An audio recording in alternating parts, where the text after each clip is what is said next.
ಇವತ್ತು ನಾವು ಪ್ರಚಲಿತ ರಾಜಕೀಯದ ಒಂದು ಮೋಸ್ಟ್ ಹಾಟ್ ಟಾಪಿಕ್ ಬಗ್ಗೆ ಮಾತಾಡ್ತಾ ಇದ್ದೀವಿ. ಹೌದು, ನೀವು ಹೆಡ್ಲೈನ್ನಲ್ಲಿ ನೋಡಿದ ಹಾಗೆಯೇ ಡಿ.ಕೆ. ಶಿವಕುಮಾರ್ ಕರ್ನಾಟಕ ರಾಜಕೀಯದಲ್ಲಿ ಟ್ರಬಲ್ ಶೂಟರ್, ಕನಕಪುರದ ಬಂಡೆ, ರಫ್ ಅಂಡ್ ಟಫ್ ಲೀಡರ್ ಅಂತಲೇ ಫೇಮಸ್ ಆಗಿದ್ದ ನಾಯಕ. ಯಾವುದೇ ನಿರ್ಧಾರ ಇರಲಿ ಏಕ್ ಮಾರ್ ದೋ ತುಕುಡ ಅನ್ನೋ ಹಾಗೆ ಚಟಪಟ ಅಂತ ತಗೊಳ್ತಾ ಇದ್ದವರು. ಹೈಕಮಾಂಡ್ ಜೊತೆ ಡೀಲ್ ಮಾಡೋದ್ರಲ್ಲಿ, ಸ್ವಪಕ್ಷದವರನ್ನೇ ಕಂಟ್ರೋಲ್ ಮಾಡೋದ್ರಲ್ಲಿ ಡಿ.ಕೆ.ಶಿ ಶೈಲಿಯೇ ಬೇರೆ ಇತ್ತು. ಆದರೆ ಮುಖ್ಯಮಂತ್ರಿ ಆಗಿ ಅಧಿಕಾರದ ಪೀಠಕ್ಕೆ ಬಂದ್ಮೇಲೆ ಆ ಹಳೆಯ ಡಿ.ಕೆ. ಶಿವಕುಮಾರ್ ಎಲ್ಲಿ ಹೋದ್ರು? ಆ ಕೆಚ್ಚೆದೆಯ ನಾಯಕತ್ವ ಎಲ್ಲೋ ಸೈಲೆಂಟ್ ಆಗ್ಬಿಡ್ತಾ, ಅಥವಾ ನಿಜಕ್ಕೂ ಅವರು ಸಿಎಂ ಆದ್ಮೇಲೆ ವೀಕ್ ಆಗ್ತಾ ಇದ್ದಾರಾ? ಇವತ್ತು ನಾವು ಕಳೆದ 2 ತಿಂಗಳಲ್ಲಿ ನಡೆದ ರಾಜಕೀಯ ಆಟಗಳು, ಕ್ಯಾಬಿನೆಟ್ ಕಸರತ್ತು ಮತ್ತು ಹೈಕಮಾಂಡ್ ದೆಹಲಿ ಆಟಗಳ ಸಂಪೂರ್ಣ ಕಥೆಯನ್ನ ಒಟ್ಟಿಗೆ ಡಿಕೋಡ್ ಮಾಡೋಣ. ವಿಡಿಯೋ ಕೊನೆ ತನಕ ನೋಡಿ, ತುಂಬಾನೇ ಇಂಟ್ರೆಸ್ಟಿಂಗ್ ಆಗಿದೆ. ಮೊದಲನೇದಾಗಿ, ಒಬ್ಬ ಸಿಎಂ ಆಡಳಿತ ಗ್ರಿಪ್ನಲ್ಲಿದೆ ಅಂತ ಗೊತ್ತಾಗೋದು ಅವರ ಸಂಪುಟ ವಿಸ್ತರಣೆ ಮತ್ತು ಖಾತೆ ಹಂಚಿಕೆ ನೋಡಿದಾಗ. ಬನ್ನಿ ವಾಸ್ತವ ನೋಡೋಣ.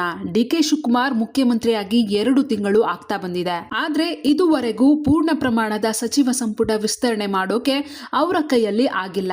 ಮೊದಲ ಸುತ್ತಿನಲ್ಲಿ 13 ಮಂತ್ರಿಗಳಿಂದ ಪ್ರಮಾಣ ವಚನ ಮಾಡಿಸಿದ್ದು ಬಿಟ್ರೆ ಅದಾದ್ಮೇಲೆ ಕತೆ ಎಲ್ಲಿದೆ ಗೊತ್ತಾ?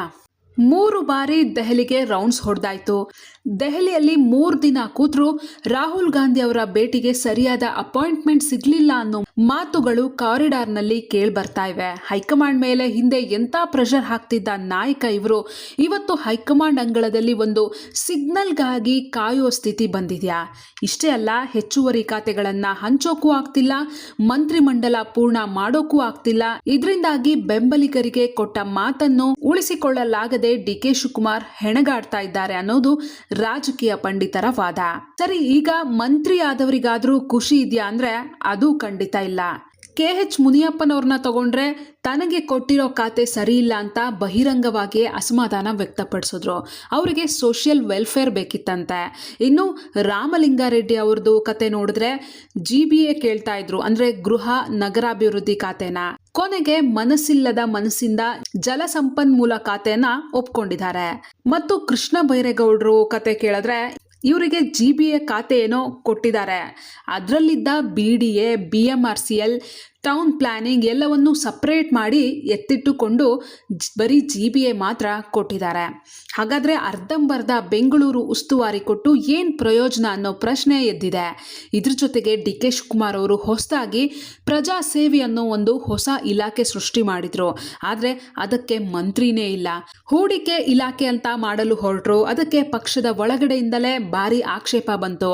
ಅಂದ್ರೆ ತಾವು ಅಂದುಕೊಂಡ ಹೊಸ ಐಡಿಯಾಗಳನ್ನ ಜಾರಿಗೆ ತರಲು ಕೂಡ ಸಿಎಂಗೆ ಸ್ವತಂತ್ರ ನಿರ್ಧಾರ ತಗೊಳ್ಳೋಕೆ ಆಗ್ತಾ ಇಲ್ವಾ? ಮಾತು ಬೆಳ್ಳಿ, ಮೌನ ಬಂಗಾರ ಅನ್ಬಹುದು. ಆದರೆ ಆಡಳಿತದಲ್ಲಿ ಅತಿಯಾದ ಮೌನ ಮತ್ತು ವಿಳಂಬ ನಾಯಕತ್ವದ ಶಕ್ತಿಯನ್ನೇ ಕುಗ್ಗಿಸಿಬಿಡುತ್ತೆ. ಒಂದ್ ಕಡೆ ರಾಜಕೀಯ ಸರ್ಕಸ್ ನಡೀತಾ ಇದ್ರೆ, ಇನ್ನೊಂದು ಕಡೆ ರಾಜ್ಯದಲ್ಲಿ ಭೀಕರ ಪರಿಸ್ಥಿತಿ ಎದುರಾಗಿದೆ. ಮಳೆ ಇಲ್ಲ, ರಾಜ್ಯಾದ್ಯಂತ ಭೀಕರ ಬರಗಾಲ ಆವರಿಸಿದೆ. ಜಲಾಶಯಗಳಲ್ಲಿ ನೀರಿಲ್ಲದೆ ಸ್ವತಃ ಮುಖ್ಯಮಂತ್ರಿಗಳೇ ಡ್ಯಾಮ್ ನೀರನ್ನ ನಂಬಿ ರೈತರು ಬಿತ್ತನೆ ಮಾಡಬೇಡಿ ಅಂತ ಕೈ ಮುಗಿದು ಹೇಳುವ ಪರಿಸ್ಥಿತಿ ಬಂದಿದೆ. ಇದ್ರ ನಡುವೆ ತಮಿಳುನಾಡಿಗೆ ನೀರು ಬಿಡಬೇಕು ಅಂತ ಆದೇಶ ಬಂದಿದೆ. ಈಗ ಡಿ.ಕೆ. ಶಿವಕುಮಾರ್ ಅವರಿಗೆ ದೊಡ್ಡ ಧರ್ಮ ಸಂಕಟ.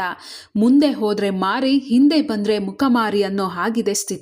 ಕಾವೇರಿ ವಿಚಾರದಲ್ಲಿ ದಿಟ್ಟ ನಿರ್ಧಾರ ತಗೊಂಡು ಹೈಕಮಾಂಡ್ಗೆ ಅಥವಾ ನೆರೆ ರಾಜ್ಯಕ್ಕೆ ನೋ ಅಂತ ಹೇಳುವ ರಫ್ ಅಂಡ್ ಟಫ್ ಶಕ್ತಿ ಮತ್ತೆ ಕಾಣಿಸುತ್ತಾ, ಅಥವಾ ದೆಹಲಿಯ ನಿರ್ದೇಶನಕ್ಕೆ ಕಾಯ್ತಾರಾ? ಇದೆಲ್ಲದರ ನಡುವೆ ಒಮ್ಮೆ ಫ್ಲಾಶ್ ಬ್ಯಾಕ್ಗೆ ಹೋಗ್ಬರೋಣ. ಸಿದ್ದರಾಮಯ್ಯನವರ ಸರ್ಕಾರದಲ್ಲಿ DCM ಆಗಿದ್ದಾಗ ಹೇಗಿದ್ರು ಅಂತ ನೋಡ್ಕೊಬರೋಣ. ಸಿದ್ದರಾಮಯ್ಯನವರು ಮುಖ್ಯಮಂತ್ರಿ ಆಗಿದ್ದಾಗ ಡಿ.ಕೆ. ಶಿವಕುಮಾರ್ ಉಪಮುಖ್ಯಮಂತ್ರಿ ಆಗಿದ್ರು. ಆ ಸಮಯದಲ್ಲಿ ಅವರು ಅತ್ಯಂತ ಶಕ್ತಿಶಾಲಿ DCM ಅನ್ಸ್ಕೊಂಡಿದ್ರು. ಪ್ರತಿಯೊಂದು ನಿರ್ಧಾರದಲ್ಲೂ ಅವರ ಛಾಪು ಇರ್ತಾ ಇತ್ತು. ಆದ್ರೆ ಈಗ ಅತ್ಯಂತ ಸ್ಟ್ರಾಂಗ್ ಆಗಿದ್ದ DCM ಸಿಎಂ ಆದ್ಮೇಲೆ ವೀಕೆಸ್ಟ್ ಸಿಎಂ ಆಗ್ತಾ ಇದ್ದಾರ. ರಾಜಕೀಯದಲ್ಲಿ ಒಂದು ಗಾದೆ ಮಾತಿದೆ, ದೂರದ ಬೆಟ್ಟ ಕಣ್ಣಿಗೆ ನುಣ್ಣಗೆ ಅನ್ನೋ ಹಾಗೆ. ಅಧಿಕಾರ ಸಿಗುವ ಮೊದಲು ಹೊರಗಿನಿಂದ ಬಂಡೆಯಂತೆ ಕಾಣೋದು ಸುಲಭ. ಆದ್ರೆ ಸಿಎಂ ಪೀಠದಲ್ಲಿ ಕೂತು ಹೈಕಮಾಂಡ್, ಆಕಾಂಕ್ಷಿ ಮಂತ್ರಿಗಳು ಮತ್ತು ರಾಜ್ಯದ ಸವಾಲುಗಳನ್ನ ಸರಿದೂಗಿಸೋದು ಅತ್ಯಂತ ಕಷ್ಟದ ಕೆಲಸ. ಹಾಗಾದ್ರೆ ಡಿ.ಕೆ. ಶಿವಕುಮಾರ್ ಅವರು ಈ ದುರ್ಬಲ ನಾಯಕ ಅನ್ನೋ ಟ್ಯಾಗ್ನಿಂದ ಹೊರಬರೋಕೆ ಏನ್ ಮಾಡ್ಬೇಕು, ಅವರಿಗೆ ಉಳಿದಿರೋ ದಾರಿಗಳೇನು ಅಂತ ನೋಡೋದಾದ್ರೆ ದೆಹಲಿಯ ಅನುಮತಿಗಾಗಿ ಕಾಯೋದನ್ನ ಕಡಿಮೆ ಮಾಡಿ ತಕ್ಷಣವೇ ಪೂರ್ಣ ಪ್ರಮಾಣದ ಸಂಪುಟ ವಿಸ್ತರಣೆ ಮಾಡಿ ಆಡಳಿತಕ್ಕೆ ವೇಗ ನೀಡಬೇಕು. ಆಕಾಂಕ್ಷಿಗಳನ್ನ ನೇರವಾಗಿ ಕರೆದು ಮಾತಾಡಿ ಖಾತೆಗಳ ಅಸಮಾಧಾನವನ್ನ ಶಮನಗೊಳಿಸಬೇಕು. ಒಗ್ಗಟ್ಟಿನಲ್ಲಿ ಬಲವಿದೆ ಎಂಬುದನ್ನ ನಿರೂಪಿಸಬೇಕು. ಬರ ಪರಿಹಾರ ಮತ್ತು ಕಾವೇರಿ ವಿಚಾರದಲ್ಲಿ ರಾಜ್ಯದ ಪರವಾಗಿ ನಿಂತು ತಮ್ಮ ಹಳೆಯ ಚಾಲೆಂಜಿಂಗ್ ಲೀಡರ್ ಇಮೇಜ್ ಅನ್ನ ಮರಳಿ ಪಡಿಬೇಕು. ರಾಜಕೀಯದಲ್ಲಿ ಸಮಯ ಯಾರನ್ನಾದ್ರೂ ಬೆಳೆಸಬಹುದು, ಯಾರನ್ನಾದ್ರೂ ಇಳಿಸಬಹುದು. ಡಿ.ಕೆ. ಶಿವಕುಮಾರ್ ಅವರು ಈ ಸವಾಲುಗಳನ್ನ ಮೆಟ್ಟಿ ನಿಂತು ಸ್ಟ್ರಾಂಗ್ ಸಿಎಂ ಆಗ್ತಾರಾ ಇಲ್ಲವೇ ಅನ್ನೋದನ್ನ ಕಾಲವೇ ಉತ್ತರಿಸಬೇಕು. ಡಿ.ಕೆ. ಶಿವಕುಮಾರ್ ಅವರು ನಿಜಕ್ಕೂ ವೀಕ್ ಆಗ್ತಾ ಇದ್ದಾರಾ ಅಥವಾ ಇದು ರಾಜಕೀಯದ ಹೊಸ ತಂತ್ರನ? ನಿಮ್ಮ ಅನಿಸಿಕೆ ಅಭಿಪ್ರಾಯವನ್ನ ಕಮೆಂಟ್ ಮಾಡಿ ತಿಳಿಸಿ. ವಿಡಿಯೋ ಇಷ್ಟ ಆಗಿದ್ರೆ ಲೈಕ್ ಮಾಡಿ, ನಿಮ್ಮ ಫ್ರೆಂಡ್ಸ್ ಜೊತೆ ಶೇರ್ ಮಾಡಿ ಮತ್ತು ನಮ್ಮ ವಾರ್ತೆ ಚಾನೆಲ್ ಅನ್ನ ಸಬ್ಸ್ಕ್ರೈಬ್ ಆಗೋಕೆ ದಯವಿಟ್ಟು ಮರಿಬೇಡಿ. ಮತ್ತೆ ಮುಂದಿನ ವಿಡಿಯೋದಲ್ಲಿ ಸಿಗೋಣ. ಧನ್ಯವಾದಗಳು.